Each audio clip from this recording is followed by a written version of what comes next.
नमस्कार दोस्तों। आज हम साइंस एंड टेक्नोलॉजी की करंट अफेयर्स का पार्ट 2 देखेंगे। इससे पहले हमने पार्ट 1 डिस्कस कर लिया है। अगर आपने नहीं देखा है तो आप उसको देख लें। उसमें हमने जितने भी international related science related current affairs थे उसको हमने लिंक करके पढ़ा था। आज हम लोग करंट अफेयर्स पढ़ेंगे जो कि नेशनल पर्सपेक्टिव से इंपॉर्टेंट है, जो कि नेशनल पर्सपेक्टिव में हैपनिंग्स हुई हैं, उसको हम आज के लेक्चर में देखेंगे। इसके साथ साथ हम उसके कुछ बैकग्राउंड इन्फॉर्मेशन को भी देखेंगे जो कभी कभार पूछ लिए जाते हैं। अगर आपके पास मैगजीन अवेलेबल है तो आप उसका पेज नंबर 52 रेफ़र कर सकते हैं। टॉपिक वही रहेगा, हो सकता है वर्डिंग्स भी वही रहे, बट हम कोशिश करेंगे कि उसमें वैल्यू एडिशन करते रहें। तो वैल्यू एडिशन को आप चाहे मैगजीन के जो ब्लैंक पेजेस है उसमें लिख लें, या फिर आप एक्स्ट्रा शीट लेके लिख लें जो आप लास्ट मिनट में रिवाइज कर सकिए।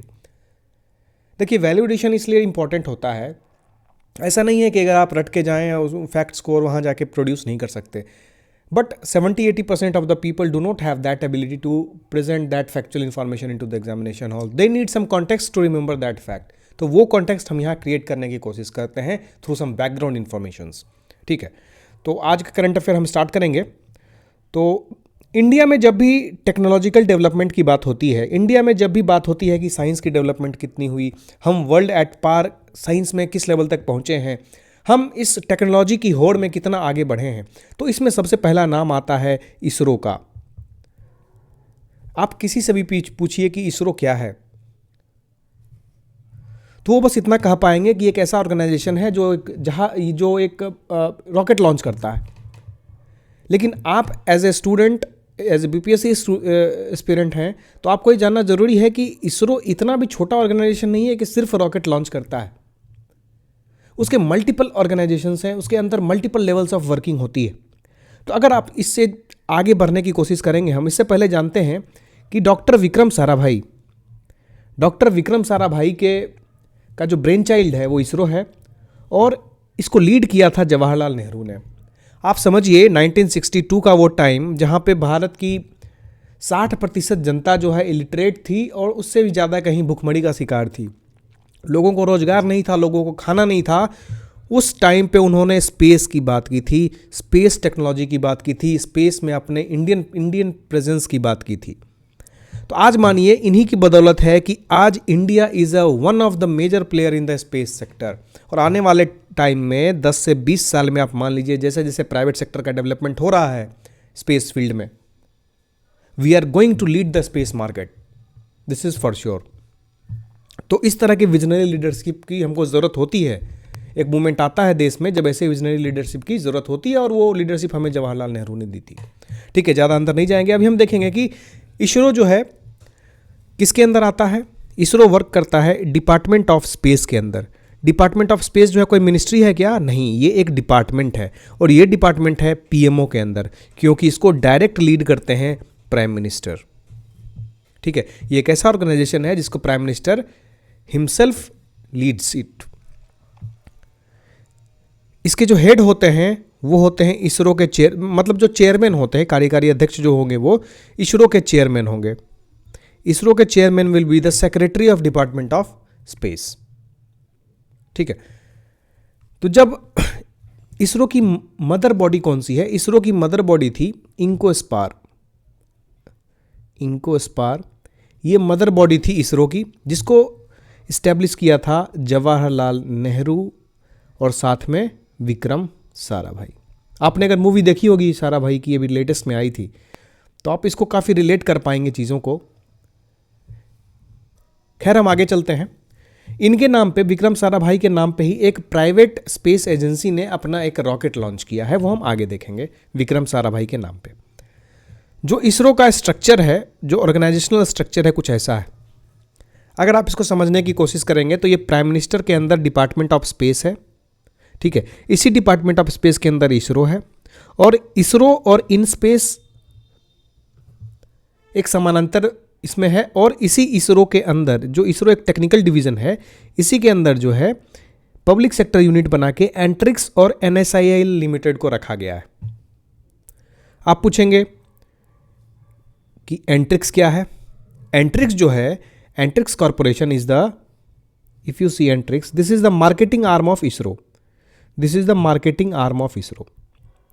अब जो आदमी टेक्निकल देखेगा वो तो मार्केटिंग अगर देखेगा तो सब कुछ डाइल्यूट हो जाएगा, they will not be able to cater the requirements of all organisation.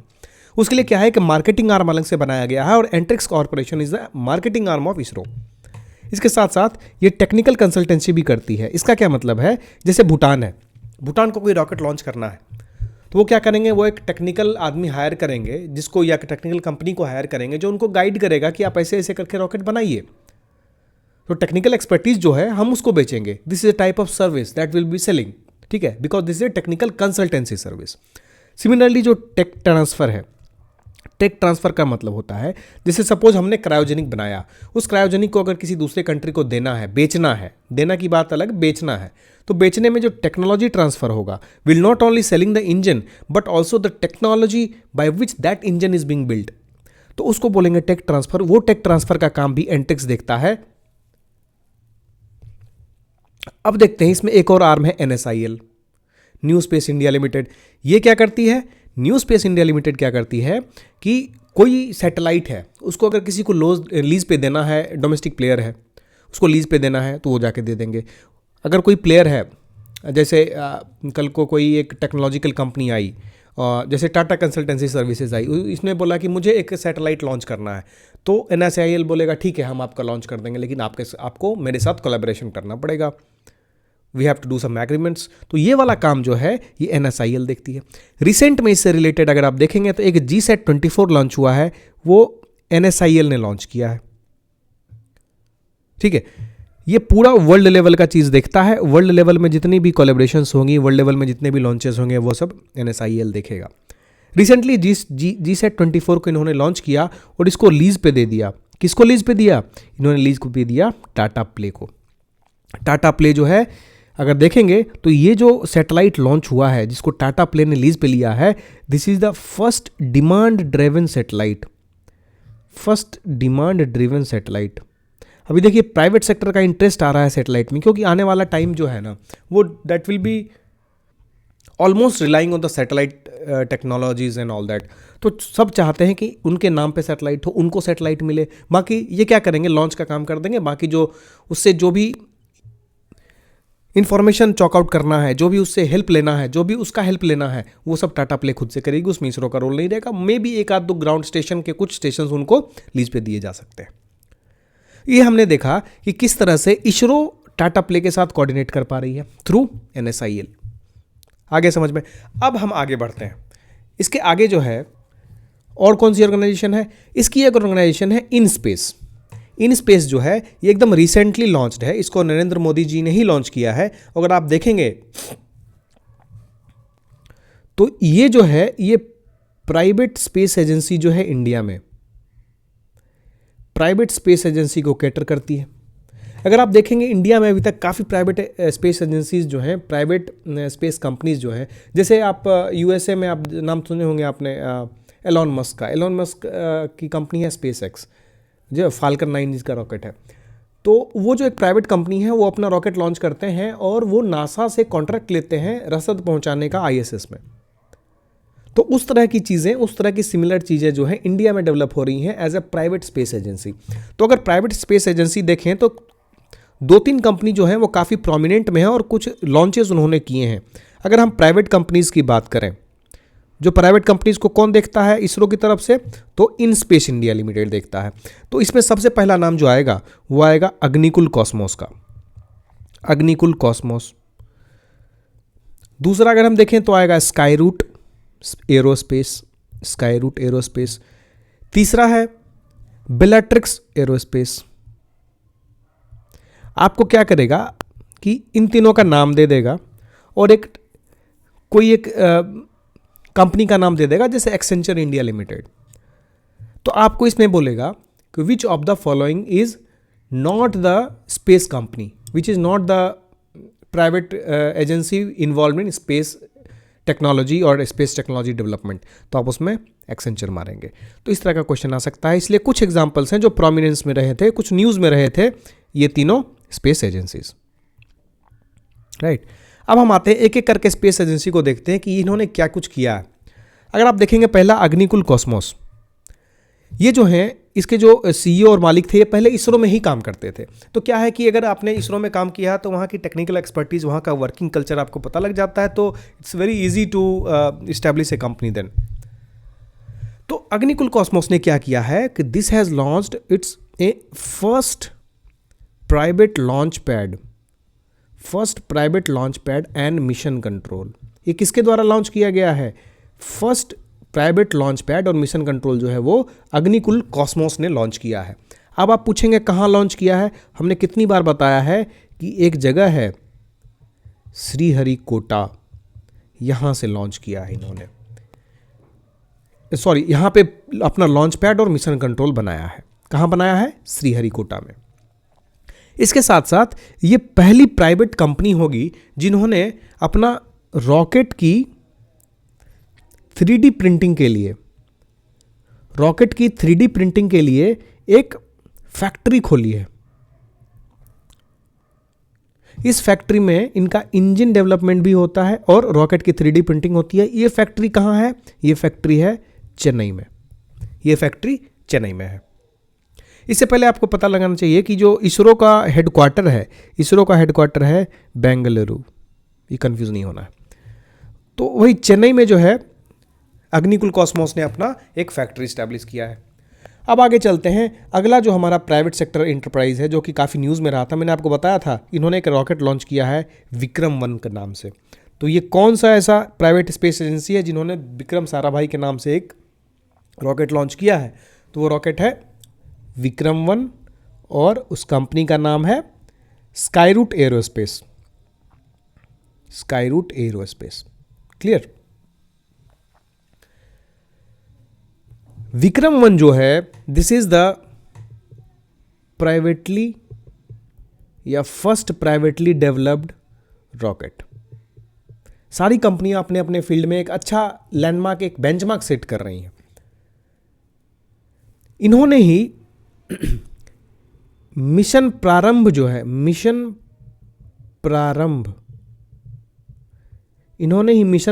भी लॉन्च किया।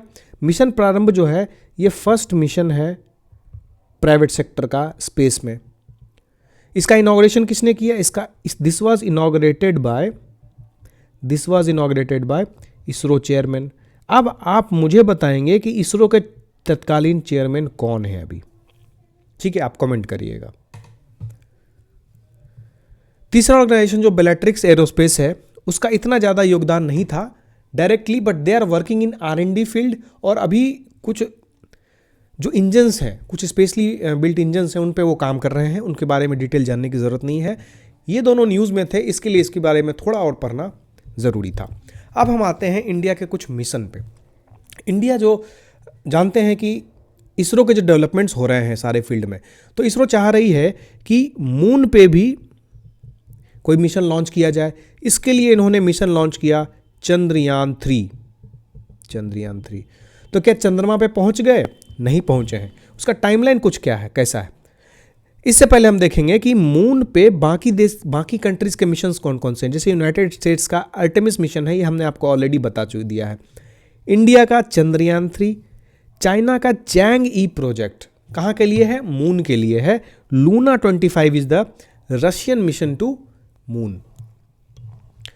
अगर हम देखेंगे चंद्रयान-3 के बारे में, तो चंद्रयान-3 जो है इसका लॉन्च डेट जो है वो अगस्त 2023 है। अगस्त 2023 में इसको लॉन्च करने का प्रोग्राम है। इसके साथ क्या होगा कि इसके साथ एक लूनर रोवर जाएगा, वो रोवर में उतर के मून पे और कुछ सैंपल कलेक्ट करेगा। इसके साथ साथ हमारे कुछ फ्यूचर एक्सप्लोरेशंस होंगे, उनके लिए जो टेक्नोलॉजी बिल्डअप करनी है वो चंद्रयान-3 के प्रोजेक्ट में ही बिल्डअप हो जाएंगी। साथ साथ जो फ्यूचर एक्सोप्लैनेट्स के अगर मिशन होते हैं हमारे, तो वो भी मून के थ्रू जो रिसर्च से डेटा आएगा उसको कंपाइल करके उससे जो इंस्ट्रूमेंट बनाए जाएंगे उसको यूज़ किया जाएंगे। Indirectly this will also be used for the future exoplanet exploration of ISRO. ये हमने देखा चंद्रयान-3 मिशन के बारे में।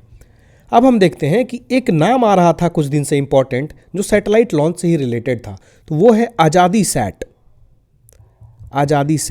आज़ादी सैट क्या है? आज़ादी सैट है अक्रॉस इंडिया से 750 लड़कियों ने मिलके एक सैटेलाइट बनाया और उसको क्यूबसैट के फॉर्म में, क्यूबसैट क्या होता है आप सर्च करिएगा। सैटेलाइट के डिफरेंट मॉडल्स होते हैं, डिफरेंट बेस्ड ऑन कि कितनी पेलोड वो कैरी कर पाएंगे, उनका साइज़ क्या है, उनका वजन क्या है। तो आज़ादी सैट जो है एक क्यूबसैट है जिसको रिसेंटली लॉन्च किया गया था 75 पेलोड्स के साथ। 75 पेलोड्स के साथ इसको लॉन्च किया गया था, जिसको इंडिया की 750 लड़कियों ने मिलके बनाया है। उसका नाम है आज़ादी सैट। आप देखना चाहेंगे तो यही है, ठीक है। इन लड़कियों ने मिलके आज़ादी सैट नाम की सैटेलाइट बनाई। आप इससे एक चीज़ समझ सकते हैं कि भारतीय गवर्नमेंट, इंडियन गवर्नमेंट का जो फोकस है लड़कियों को स्टेम में भेजने का। आप स्टेम का फुल फॉर्म बताइएगा, मैं इसका 2 बता देता हूं बस। इसका 2 हो जाएगा साइंस टेक्नोलॉजी। ये एक ब्रांच है जहां पे इंडियन गवर्नमेंट चाह रही है कि लड़कियों को भेज के उनको और इक्विप किया जाए नॉलेज से। तो स्टेम में भेजा जा रहा है उनको। इस स्टेम में भेजने का जो मिशन है, ओवरऑल एक ऑब्जेक्टिव है, उस ऑब्जेक्टिव का जो आज़ादी सैट है एक पार्ट है, ठीक है। अब अगर हम स्टेम की बात कर ली, हमने आज़ादी सैट देख लिया, हमने चंद्रयान 3 देख लिया, तो अब हम देखेंगे गगनयान मिशन के बारे में। गगनयान मिशन क्या है? गगनयान मिशन इसलिए इंपॉर्टेंट है because this is India's first human space mission. India's first human space mission. अभी तक इंडिया के जितने भी लोग स्पेस में गए हैं वो इंडिया के मार्फत नहीं गए हैं, वो दूसरे कंट्री की सैटेलाइट पे, दूसरे कंट्री के रॉकेट पे गए, जैसे नासा ने किसी को भेजा। तो उस तरह से अभी तक इंडिया के लोग स्पेस में जाते रहे हैं। बट अब इंडिया जो है क्या कोशिश कर रही है कि ये अपना एक मिशन लॉन्च करे, और वो मिशन होगा गगनयान। गगनयान मिशन जो होगा वो इंडिया का फर्स्ट मैन्ड मिशन होगा जो कि स्पेस तक जाएगा। इसका इनॉग्रेशन कब हुआ? इसका इनॉग्रेशन 15 अगस्त 2018 को प्राइम मिनिस्टर नरेंद्र मोदी ने अप्रूव किया था ऑफिशियली। ये करेगा क्या? ये क्या करेगा कि 3 मेंबर को 7 दिन के लिए स्पेस में भेजेगा। बाय 2022 तो हो नहीं पाया। इसका जो टारगेट है, अगला रिवाइज टारगेट जो है दैट इज 2024। कोरोना के कारण सब कुछ जो है पोस्टपोन हो गया। इसमें क्या है, इसको लॉन्च करने में GSLV Mk3 का यूज़ होगा। Mk3 क्या है मैंने बताया है इससे पहले आपको भी, जब क्रायोजेनिक में बता रहा था कहीं पे, तो इसमें मैंने GSLV Mk3 को काफ़ी डिटेल में एक्सप्लेन किया था। अब अगर आप इसको देखेंगे कि ये भी जो है वो एक चीपेस्ट मैन्ड स्पेस फ्लाइट होगा वर्ल्ड में। हमने मार्स पे भी जब भेजा था अपना, तो that was cheapest in the world. उसी तरह से हम भी क्या करेंगे कि चीपेस्ट मैन्ड स्पेस फ्लाइट होगा गगनयान। और इसरो को इसमें महारत हासिल है। ISRO have got enormous expertise in this field. इन्होंने एस्ट्रोनॉट्स को व्योमनॉट्स कहने का प्लान किया है कि जो भी एस्ट्रोनॉट्स होंगे उनको व्योमनॉट्स बोला जाएगा, ठीक है। इतना इंपॉर्टेंट था गगनयान को लेके। और काफ़ी सारे मिशंस होंगे इसमें मान लीजिए कि स्टार्टिंग का जो 2 मिशन होगा, 2 मिशंस जो होंगे वो होंगे अनमैन्ड, ठीक है, टेस्टिंग वगैरह के लिए होगा। और एक फाइनल मिशन जो होगा जिसमें आदमी को भेजा जाएगा, वो मिशन हो जाएगा H1 mission. That mission will be H1 mission, ठीक है। आगे चलते हैं। अब अगर आप देखेंगे अगला न्यूज़, तो इसरो ने एक अभी वर्चुअल स्पेस म्यूजियम की स्थापना की है। वर्चुअल स्पेस म्यूजियम, ठीक है। एक वर्चुअल स्पेस म्यूजियम की स्थापना भी किसने की है? इसरो ने की है। अब ये क्यों किया है? तो देखिए इसरो का इतना अचीवमेंट है कि now they want to showcase it to the people of country so that they could develop a interest in joining ISRO and space sector, because space sector is no more a nascent sector, it is growing sector. We have become a prominent player in the space. उसके लिए इसरो ने spark नाम का एक space tech park बनाया है। ये कुछ इस तरह का अंदर दिखता है, जो एक स्पेस म्यूजियम की तरह है। जितने भी लॉन्चेस हुए हैं हमारे, जितने भी लोग एसोसिएटेड हैं उस लॉन्चेस से, क्या क्या कठिनाइयाँ झेलनी पड़ी, किनकी शहादत हुई, तो वो सब चीज़ें जो है वो इसमें दिखाई जाएंगी, बताई जाएंगी, ठीक है। चलते चलते एक चीज़ रह गया कि इसरो का जो एक मिशन है शुक्रयान, शुक्रयान मिशन जो देखेंगे तो शुक्रयान मिशन जो है इंडिया का मिशन है, दिसंबर 2024 तक ये कोशिश करेगा कि हम वीनस पे जाएं। ठीक है, जो शुक्रयान है वो वीनस पे जाने का मिशन है, इसका टारगेट दिसंबर 2024 है। आगे बढ़ते हैं। ये आपको कुछ दिख रहा होगा, बड़ी बड़ी चीज़ें, बड़े बड़े बॉक्सेस और इसमें ताड़वाड़। तो ये जो है this is what we call as super computer. ठीक है, और ये जो सुपर कंप्यूटर है ये और कोई नहीं, यही है परम कामरूप। परम कामरूप। परम कामरूप क्या है? ये एक ऐसा सुपर कंप्यूटर है, लेटेस्ट सुपर कंप्यूटर है, जिसका उद्घाटन आईआईटी गुवाहाटी में हमारी महामहिम प्रेसिडेंट श्रीमती द्रौपदी मुर्मू जी ने इसका उद्घाटन किया। This is Param Kamrupa, a super computer in IIT Guwahati. ये कुछ अंदर से ऐसा दिखता है। तो ये सुपर कंप्यूटर होता क्या है? सुपर कंप्यूटर क्या होता है ना, कि कुछ ऐसा नहीं कि एक बड़ा सा कंप्यूटर होगा, ये नंबर ऑफ कंप्यूटर्स जो है ना एक दूसरे से अटैच्ड रहते हैं। इस तरह से एक नेटवर्क बनाया रहता है नंबर ऑफ कंप्यूटर्स का, and together they are called as super computers. इसलिए इंपॉर्टेंट है because they are used in researches, they are used in mathematical modelings. कुछ ऐसे कैलकुलेशंस होते हैं जो नॉर्मल कंप्यूटर्स नहीं कर पाते, कुछ ऐसे कंप्यूटेशंस होते हैं जो नॉर्मल कंप्यूटर से पॉसिबल नहीं है, कुछ ऐसे सॉफ्टवेयर डिज़ाइन किए गए हैं जो नॉर्मल कंप्यूटर्स पे नहीं चल पाएंगे। वो उनको चाहिए हाई प्रोसेसिंग, उनको चाहिए फास्ट। अगर आप कोई कैलकुलेशन कर रहे हैं और 2 दिन में उसका रिजल्ट आ रहा है तो that is not worth of. तो उसके लिए हमको कुछ तो डेवलप करना पड़ेगा, इसके लिए सुपर कंप्यूटर को बनाया गया। अब एक चीज़ बताइए कि इंडिया में और कौन कौन से सुपर कंप्यूटर एग्जिस्ट करते हैं? तो आपने नाम सुना होगा एक परम अनंत का। परम अनंत, ये सुपर कंप्यूटर कहां है? ये सुपर कंप्यूटर जो है परम अनंत, ये कहां पे है? आप मुकेश अंबानी का छोटा भाई, छोटा बेटा कौन है? अनंत अंबानी। ठीक है, अनंत अंबानी कहां के हैं? मतलब उनका नेटिव कहां है? गुजरात है। तो परम अनंत जो है वो भी तो गुजरात का ही होना चाहिए, है ना? परम अनंत भी गुजरात का होना चाहिए। तो अनंत जो है ये कहाँ लगाया गया है? ये आईआईटी गांधीनगर में इस्टेब्लिश किया गया है। आईआईटी गांधीनगर में परम अनंत नाम के सुपर कंप्यूटर को इस्टेब्लिश किया गया है। इसको किसने इस्टेब्लिश किया है? इसमें department of science and technology and MeitY. Hope you are aware of MeitY. नहीं है तो एक बार गूगल कर लीजिए। इसके साथ साथ इसको टेक्निकल हेल्प मिला था सीडेक का, और ये जो है बना गया है मेक इन इंडिया के अंतर्गत। मेक इन इंडिया के अंतर्गत सीडेक के सहयोग से डिपार्टमेंट ऑफ स्पेस एंड मीटी ने आईआईटी गांधीनगर में परम अनंत नाम का सुपर कंप्यूटर बनाया। आपको सुपर कंप्यूटर दे देगा और नेक्स्ट कॉलम में जगह दे देगा कि कहाँ पे उद्घाटन हुआ। तो परम कामरूप जो है वो आईआईटी गुवाहाटी में हुआ, परम अनंत जो है वो आईआईटी गांधीनगर में हुआ। और देख लेते हैं एक अगला है परम पोरुल। परम पोरुल कहाँ का है? परम पोरुल है एनआईटी तिरुचिरापल्ली का।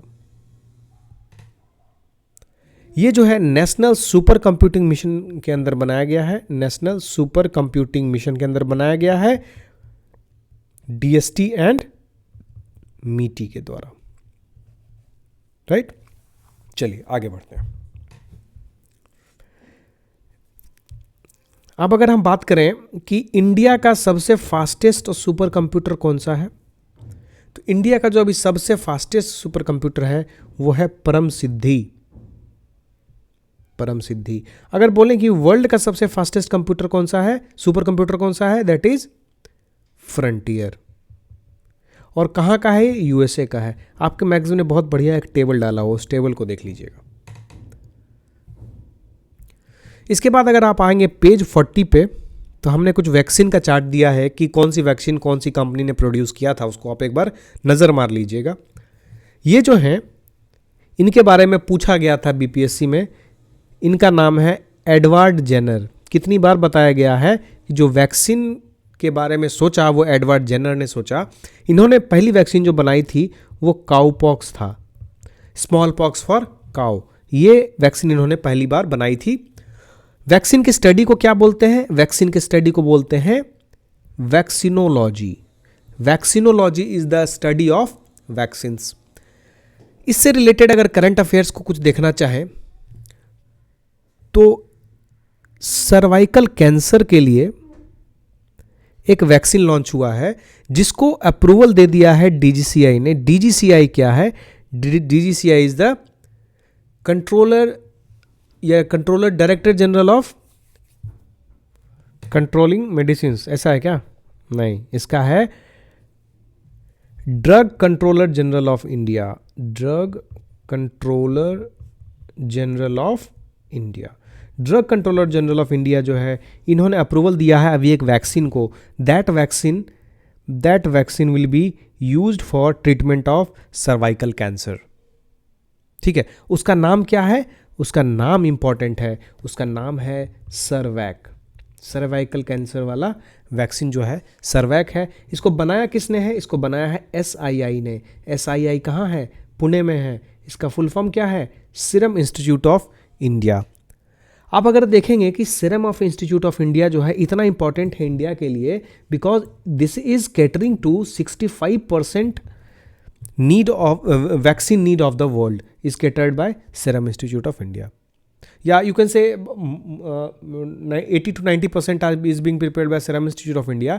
तो 65% of demand of world vaccine is met by India, specifically Serum Institute of India. ठीक है, ये हमने कर ली वैक्सीन की बात। आप वैक्सीन वाला टेबल देख लीजिएगा, हमारे मैगजीन में वो दिया हुआ है पेज नंबर 40 पे। अब हम आते हैं हाइड्रोजन के बारे में। अभी कुछ एक मिशन पॉपुलर हो रहा है, green hydrogen mission. Green hydrogen mission, इससे हमने रिलेट करके एक जो रेनबो ऑफ हाइड्रोजन इंपॉर्टेंट हो रहा था और काफ़ी एग्जाम्स में पूछे जा रहे थे, रिसेंट के जितने भी एग्जाम्स कंडक्ट हुए थे दूसरे PCS एग्जामिनेशंस।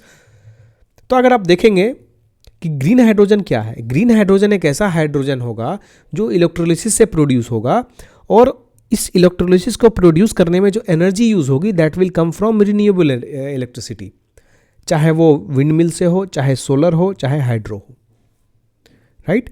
ग्रीन हाइड्रोजन एक ऐसा हाइड्रोजन होगा, वो एमिट होगा इलेक्ट्रोलिसिस से, और इलेक्ट्रोलिसिस के लिए जो इलेक्ट्रिसिटी आएगी that will be produce from some renewable sources. उसी तरह से ये टर्कोइज हाइड्रोजन जो है वो पायरोलिसिस से आएगा और ये प्रोड्यूस होगा मीथेन के बर्निंग से। तो जो ब्लू हाइड्रोजन है ये इंपॉर्टेंट है, और ये जनरल यही न्यूज़ में रहता है, ये क्वेश्चन में रहता है कि ऐसा हाइड्रोजन जो कि प्रोड्यूस किया गया है गैसिफिकेशन से, बाद में क्या कर रहे हैं कि जो कार्बन प्रोड्यूस हुआ after producing that hydrogen is being dumped into the ocean. ठीक है, उसका हम सिक्वेस्ट्रेशन करने की कोशिश कर रहे हैं। जो कार्बन है उसको पकड़ के हम एक जगह स्टोर करने की कोशिश कर रहे हैं, उसको बोलते हैं ब्लू हाइड्रोजन।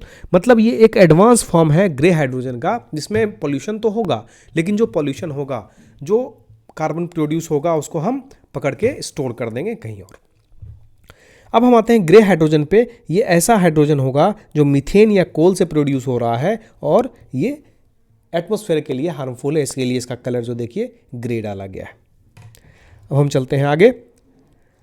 कुछ दिनों से ये 5G जो है काफ़ी इंपॉर्टेंट न्यूज़ में रहा था। 5G इंपॉर्टेंट भी है। इसकी सबसे बड़ी उपयोगिता क्या है ना, कि इसकी लेटेंसी बहुत कम है। लेटेंसी मतलब क्या होता है ना, कि आपने किसी को फ़ोन किया, वो क्या होगा, फ़ोन जाएगा नियर बाय टावर में, वो टावर क्या करेगा, फिर नेक्स्ट टावर को या कंट्रोल रूम में संपर्क करेगा, कंट्रोल रूम फिर जो टावर रिक्वायर्ड टावर है उस टावर को भेजेगा कि जाओ तुम भेज दो जो रिसीवर है उसके पास। तो ये टाइम और ये टाइम जो है इसको लेटेंसी बोलते थे, ये डिले टाइम था। तो ये लेटेंसी जो है 5G में एकदम से कम हो जाएगी, एकदम से ख़त्म हो जाएगी। इससे क्या होगा कि हमारा जो स्पीड है, डेटा स्पीड है, ये और भी बढ़ जाएगा। अब बताइए डेटा स्पीड बढ़ने से क्या हुआ, 4G रिवोल्यूशन आया तो यूट्यूब आ गया, यूट्यूब आया तो बहुत सारे लोग आ गए, पढ़ाई हो गई और अच्छी हो गई लोगों की, और रूरल एरिया में जो प्रोलिफरेशन है डिजिटल टेक्नोलॉजी का, हमारा जो डिजिटल इंडिया का मिशन है वो और एक्सप्लोर हो गया। तो 5G आने से और ज़्यादा एक्सप्लोर हो जाएगा चीज़। ठीक है, अगर डाउनलोड स्पीड बढ़ेगा तो हो सकता है जो आज हम रिकॉर्डेड फॉर्म में चीज़ें देखते हैं उसको हमेशा हम लाइव जो है, लाइव क्लासेस जो है वो एक न्यू नॉर्मल हो जाएगा, ठीक है। अभी कह नहीं सकते क्या होगा, but this is very certain that 5G will revolutionize the technology to another level. तो इसी टेक्नोलॉजी के डेवलपमेंट का है कि 5G में जो है ना, 5G में IoT और मशीन लर्निंग साथ में AI, इसका एडवांसमेंट बहुत बढ़ेगा। क्या होता है तीनों, फुल फॉर्म भी पूछ सकता है। IoT होता है internet of things, internet of things. ML होता है मशीन लर्निंग, AI होता है artificial intelligence. Internet of things क्या है, आप समझिए कोई फैक्ट्री में एक मोटर लगा हुआ है। अभी क्या होता है कि मोटर गर्म है, ठंडा है, क्या स्टेटस से चल रहा है। एक आदमी जाता है पैरोमीटर से उसको चेक करता है, भाई देखो मोटर कितना गर्म है, उसका डेटा आके वो सिस्टम में फीड करता है। इंटरनेट ऑफ थिंग्स से क्या होगा कि एक चिप होगा, वो उस मोटर पे लगा दिया जाएगा। वो चिप जो क्या करेगा, एक जो कंट्रोलर रहेगा कंट्रोल रूम में, एक कंट्रोलर मतलब कंट्रोल बॉक्स रहेगा एक, उस बॉक्स को ये डेटा भेजता रहेगा। ये बॉक्स क्या करेगा, सारा डेटा कंपाइल करके आपको कंप्यूटर स्क्रीन में दिखा देगा। तो एक बंदे का काम जो 8-10 मोटर को लेके रीडिंग लेके उसका आएगा और कंप्यूटर में फीड करेगा, वो काम अकेले एक चिप ने कर दिया। इस चिप का यूज़ जो है कंप्यूटर में फीड करके हम डिस्प्ले करने का काम कर रहे हैं। सब कुछ ऑटोमेटिक हो रहा है, कुछ भी ह्यूमन इंटरवेंशन की जरूरत नहीं पड़ रही है। इसी तरह की टेक्नोलॉजी को हम IoT बोलते हैं, इंटरनेट ऑफ थिंग्स बोलते हैं।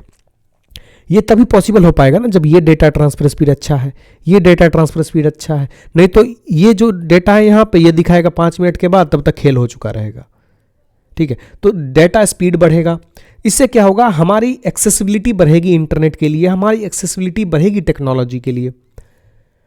अब आता है मशीन लर्निंग। मशीन लर्निंग और AI क्या है, ये दोनों जो है ना भाई है, ये दोनों जहाँ रहेगा तहलका मचा के छोड़ देगा। आप ये समझिए कि एक टाइम था जब आपको दादी जो है कहानियाँ सुनाई करती थी। आज आप क्या बोलिएगा, एलेक्सा मुझे एक भोजपुरी गाना सुनाओ, तो वो एकदम से खोज के बढ़िया गाना सुना देगा आपको एलेक्सा। तो क्या है, that is a kind of artificial intelligence, that is a kind of machine learning, है ना। उसको प्रोग्राम किया गया इस तरह से कि तुम सीखो लोगों से, सीख के फिर उसको बोलो, है ना। तो उसी तरह से अभी रिसेंट में जो है AI और ML का यूज़ काफ़ी बढ़ा है वेबसाइट्स में। आप देखेंगे कस्टमर केयर अब धीरे धीरे एक्सटिंक्ट होता जा रहा है। कस्टमर केयर सर्विस जो है ना उसको ऑटोमेटिक कर दिया गया है। क्यों, क्योंकि कॉस्ट सेविंग मेजर है। लोगों को सैलरी देनी पड़ेगी, salary is not only thing, उसके साथ साथ उसको काफ़ी सारे बेनिफिट्स देने पड़ते हैं और जवाबदेह रहना पड़ता है सरकार को। तो क्यों ना वो लफड़ा ही हटा दिया जाए और AI ML को ले आया जाए। AI ML क्या करेंगे आप देखिए, अभी अगर आप किसी वेबसाइट पर जाते हैं, आप लेंसकार्ट से चश्मा खरीद रहे हैं, तो देखिए साइड में आता है मे आई हेल्प यू। आप उसमें जो भी टाइप करेंगे वो खुद जवाब देगा उसका। 2-4 अटेम्प्ट में अगर जवाब नहीं दे पाया तब बोलेगा थक हार के ठीक है, I will connect you to one of the our executive. तो उसके बाद से एग्जीक्यूटिव का मैसेज आएगा and you are not sure कि जो लिख रहा है कि एग्जीक्यूटिव का मैसेज है वो एग्जीक्यूटिव का मैसेज रहता नहीं है। That is also a kind of AI ML of level 2। तो ये सब चीज़ें हैं जो AI ML से आजकल की दुनिया में चल रही हैं। तो जब हम AI की बात करते हैं तो AI से रिलेटेड एक अपडेट हुआ है IIT मद्रास में, ठीक है। IIT मद्रास में आर्टिफिशियल इंटेलिजेंस से एक करंट अफेयर्स इंपॉर्टेंट है। उसने AI को यूज़ करके कैंसर कॉजिंग जीन्स जो हैं उनको आइडेंटिफाई करने का मेथड निकाला है। उन्होंने एक टूल स्टेप बनाया है जिस टूल का नाम है पाइवट। पाइवट एक टूल है जो कि DNA प्रोफाइल को स्टडी करता है। DNA प्रोफाइल को स्टडी करता है, एक मैथमेटिकल मॉडल बनाया गया है। उस मैथमेटिकल मॉडल से वो DNA के प्रोफाइल को स्टडी करता है और जो एबनॉर्मल जीन्स हैं उनको आइडेंटिफाई करता है, so that this genes could be part of the cancer causing genes. तो उन जीन को ये आइडेंटिफाई कर लेता है, ठीक है। तो इसी से रिलेटेड एक ChatGPT है। ChatGPT अगर आप देखेंगे तो ChatGPT has been developed by OpenAI। OpenAI एक कंपनी है जिसने डेवलप की है ChatGPT। ChatGPT आजकल बहुत न्यूज़ में था और मोस्ट प्रोबेबली आने का उठता है, प्रोबेबिलिटी है इसका आने का। ChatGPT है क्या, अगर आप समझने की कोशिश करेंगे तो ChatGPT जो है ये एक इंटरैक्टिव मॉडल है जो कन्वर्सेशन भी करता है, आपसे बात करता है। आप इससे पूछेंगे which is the best coffee shop in Delhi, तो वो आपको रिजल्ट बना के देगा। ठीक है, वो क्या करता है कि पहले लर्न करता है, फिर वो आपको जवाब देता है। एक चैट जीपीटी जो है एआई से रिलेटेड है, इतना याद रखिए, इससे ज़्यादा जानने की ज़रूरत नहीं है, दिमाग लगाना नहीं है इसमें। अब आते हैं अगले टॉपिक पे। अब जब एआई की बात कर रहे हैं तो एआई का सबसे बड़ा जो प्रॉब्लम है वो है मिस इन्फॉर्मेशन। आर्टिफिशियल इंटेलिजेंस और मशीन लर्निंग से काफ़ी मिस इन्फॉर्मेशन जो है वो फैलने का खतरा रहता है, क्योंकि सिस्टम को थोड़ी पता है कि दैट इज़ एथिकल और नॉट, दैट इज़ रॉन्ग और नॉट। ठीक है, उसके पास जो इन्फॉर्मेशन है वो सर्कुलेट करेगा। तो इसको मिस इन्फॉर्मेशन को कम करने के लिए गूगल ने एक कैंपेन लॉन्च किया। उस कैंपेन का नाम है जिगसॉ। जिगसॉ कैंपेन जो है वो गूगल का कैंपेन है to fight misinformation. Kerala एक स्टेट है जिसने पहला स्टेट है जिसने अपना इंटरनेट सर्विस, जिसने अपना ओन इंटरनेट सर्विस स्टैब्लिश किया है। उन्होंने अपना आईएसपी का लाइसेंस किया है, इंटरनेट सर्विस प्रोवाइडर का लाइसेंस लिया है, और जिसका नाम रखा है के फोन। ठीक है, अब आप पढ़ लेंगे वेब 3.0, इसको आप थोड़ा गूगल कर लीजिए, इसको मैं नहीं बताऊंगा। ये अगर देखें तो क्या है, ये थर्ड जनरेशन ऑफ इंटरनेट है, थर्ड जनरेशन ऑफ इंटरनेट है। एक 1G था, एक 2G है, और 3G है, 4G है, 5G है। ये क्या इंक्रीजिंग ट्रेंड है, कुछ ना कुछ एडवांसमेंट हो रहा है। वैसा ही वेब का होता है 1.0, 2.0 और 3.0। मैं बस एक एग्जांपल दे रहा हूँ इसका, कि जो अभी हम लोग चैट जीपीटी, एआई, एमएल की बात कर रहे थे, दैट कम्स अंडर वेब 3.0। जो हम लोग सोशल मीडिया और कुछ फेसबुक, इंस्टा, विकीपीडिया ये सब की बात करते हैं, दैट कम्स अंडर 2.0। ठीक है, और स्टैटिक वेब जो होता था, एकदम आप स्टार्टिंग में इंटरनेट जब खोलते थे तो उसमें जो एक गूगल अपीयर होता होगा, उसमें आप सर्च करते होंगे और कुछ खुलता होगा, उस टाइप की चीज़, उससे भी कुछ पहले वाली चीज़ें जो थी जहाँ पे आप कमेंट नहीं कर सकते, ब्लॉगिंग वाला कंसेप्ट नहीं था, वहाँ पे है 1.0। आप इसके बारे में डिटेल से आप पढ़ लीजिएगा। अगला है quantum distribution link. Quantum distribution link establish हुआ है, कहाँ पे स्टैब्लिश हुआ है? ये प्रयागराज और न्यू दिल्ली के बीच में क्वांटम डिस्ट्रीब्यूशन लिंक स्टैब्लिश हुआ है। आप पूछेंगे क्वांटम डिस्ट्रीब्यूशन लिंक क्या है? क्वांटम डिस्ट्रीब्यूशन लिंक जो है ये एक सिक्योर कम्युनिकेशन मेथड है, सिक्योर कम्युनिकेशन मेथड है। आप अगर किसी से मोबाइल फ़ोन पे अभी बात करते हैं तो आप ये समझ लीजिए कि that is not directly connected to that person, but वो एक वाया मीडिया से जा रहा है, मतलब कि वो अगर चाहे तो कोई सुन सकता है आपकी बात। बट एक क्वांटम डिस्ट्रीब्यूशन लिंक जो है वो एक सिक्योर प्लेटफॉर्म रहेगा, secure method of data transmission रहेगा, जो कि एक सर्टेन क्रिप्टोग्राफिक प्रोटोकॉल पे बेस्ड रहेगा। सर्टेन क्रिप्टोग्राफिक प्रोटोकॉल पर वो बेस्ड रहेगा, और उसमें ऐसा सिस्टम रहेगा कि only 2 parties which are at both ends can share the information through some secret keys. ये दोनों स्टेप बिल्कुल इंपॉर्टेंट नहीं है, इतना इंपॉर्टेंट है अपने जानने के लिए कि एक सीक्रेट कम्युनिकेशन मेथड है जो क्रिप्टोग्राफिक प्रोटोकॉल पे वर्क करता है। जनरली इसका यूज़ कौन करेंगे? ऑफ कोर्स इंटेलिजेंस पर्सन्स करेंगे, गवर्नमेंट ऑफिशियल्स करेंगे, जो कुछ पॉलिसी फ्रेमवर्क पे काम कर रहे हैं वो यूज़ करेंगे इसका। ये जो है वो सिक्योर कम्युनिकेशन मेथड है, और इसको रिसेंटली स्टैब्लिश किया गया है प्रयागराज और न्यू दिल्ली के बीच में। इसको हम बोलते हैं क्वांटम डिस्ट्रीब्यूशन लिंक। इससे ज़्यादा आप मत जानिए। आप पूछेगा quantum distribution link is related to, वो रिलेटेड किससे है? सिक्योर कम्युनिकेशन मेथड से रिलेटेड है। इसके बाद आप आइए क्रिप्टो करेंसी पे। क्रिप्टो करेंसी क्या है आप मुझे बताइए कि क्रिप्टो करेंसी क्या है। बस एक चीज़ मैं बताऊंगा इसमें कि this is the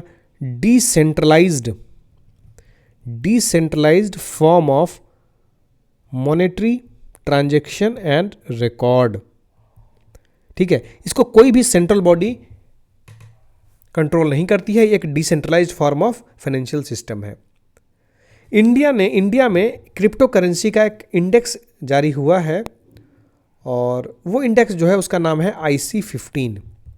index of crypto currency का क्या मतलब होता है कि अगर 10 क्रिप्टो करेंसी है तो 10 क्रिप्टो करेंसी का एक लिस्ट बना लिया, उनका एक एवरेज प्राइस निकाला। ठीक है, एवरेज प्राइस निकाला, और फिर इस प्राइस को देखा कि कितना घट या बढ़ रहा है। तो ये जो घटने बढ़ने का जो काम है वो इस इंडेक्स के जरिए हो रहा है, उसी को हम बोलेंगे इंडेक्स ऑफ क्रिप्टो करेंसीज, और वो इंडेक्स ऑफ क्रिप्टो करेंसीज का नाम है IC15। इससे ज़्यादा दिमाग लगाइए मत, इसमें ज़रूरत भी नहीं है। अगला इंपॉर्टेंट है एक टिहान टेस्ट बेड। टिहान टेस्ट बेड कहाँ इनॉग्रेट किया गया है? ये इनॉग्रेट किया गया है आईआईटी हैदराबाद में। आप बोलेंगे क्या है ये? अभी आप जानते होंगे कि ड्रोन्स का काफ़ी चलन बढ़ गया है। This are very very important thing, और एक टेक्नोलॉजिकल एडवांसमेंट में ही एक नया बेंचमार्क सेट करेगा। तो इसके लिए जो है ड्रोन डेवलपमेंट के लिए जो है अनमैन्ड एरियल या फिर ग्राउंड व्हीकल के लिए जो है वो टिहान टेस्ट बेड आईआईटी हैदराबाद में डेवलप किया गया। यहाँ पे क्या बनाया जाएगा? टेक्नोलॉजिकल इनोवेशन हब बनाया जाएगा, जहाँ पे साइंटिस्ट आके काम कर सकते हैं। उनको एक जगह दिया जाएगा, उनको फैसिलिटीज़ दी जाएंगी कि वो आके इनोवेट कर सके, वो आके एक्सपेरिमेंट कर सके, रिसर्च कर सके, स्टडी कर सके। ठीक है। अगर हम ड्रोन की बात करते हैं तो ड्रोन से रिलेटेड अगर देखें तो 100 किसान ड्रोन्स जो है वो इनॉग्रेट किया था रिसेंटली प्रधानमंत्री नरेंद्र मोदी जी ने। किसके लिए? To boost agricultural sector. कैसे? तो जो इंसेक्टिसाइड्स हैं, जो पेस्टिसाइड्स हैं, उनका छिड़काव जो है वो ड्रोन के द्वारा ही किसान करें। ठीक है। लास्ट एक टॉपिक देख लेते हैं, ये थोड़ा इंपॉर्टेंट है, जस्ट रिसेंटली न्यूज़ में मिला था। AlphaFold. अल्फा फोल्ड किससे रिलेटेड है? तो अल्फा फोल्ड जो है एक आर्टिफिशियल इंटेलिजेंस प्रोग्राम है। AlphaFold is an artificial intelligence program that has been developed by DeepMind. DeepMind ने अल्फा फोल्ड को डेवलप किया है। डीप माइंड जो है अल्फाबेट आईएनसी का सब्सिडरी है। अल्फाबेट आईएनसी कौन सी कंपनी है? गूगल की जो पेरेंट कंपनी है वो अल्फाबेट आईएनसी है। आईएनसी शायद नहीं है, अल्फाबेट रहेगा शायद। तो यही अल्फाबेट ने डीप माइंड के थ्रू, एक सब्सिडरी कंपनी जो है डीप माइंड अल्फाबेट की, उसके थ्रू इसने एक एआई प्रोग्राम डेवलप किया है जिसका नाम है अल्फा फोल्ड। ठीक है, इतना आप याद रखिए और इसको ही रिवाइज करिए साइंस एंड टेक्नोलॉजी में। और भी हम वीडियोस के साथ आएंगे। धन्यवाद।